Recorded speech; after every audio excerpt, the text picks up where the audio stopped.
ముందుగా మీ అందరికీ కృష్ణాష్టమి శుభాకాంక్షలు. మీరు పండగ ఎలా జరుపుకున్నారో నాకు తెలీదు కానీ, నేనైతే చాలా బాగా జరుపుకున్నాను.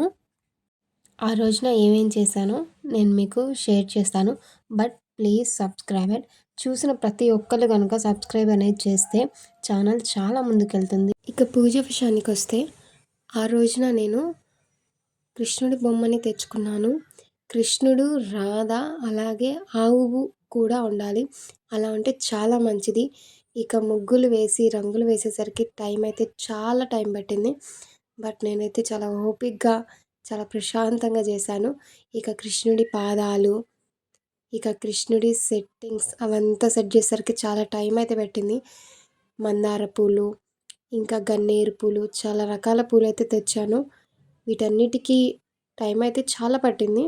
బట్ పర్లేదు, అన్నీ బాగానే కుదిరినాయి. ఇక నేనైతే నెమలిక తెచ్చుకున్నాను. అసలు నెమలిక లేనిదే పూజ పూర్తి కాదు కదా.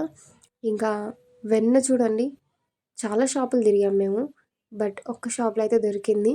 ఈ వెన్న వచ్చేసి 250 పడింది. సో ఇంకా మాల కట్టుకున్నాను, తులసి మాల. ఇక ఈ మాలతో అసలు ఆ కృష్ణుడికి ఎంతగా అందం వచ్చిందో చూడండి. చాలా అందంగా ఉన్నాడు కదా నా కృష్ణుడు.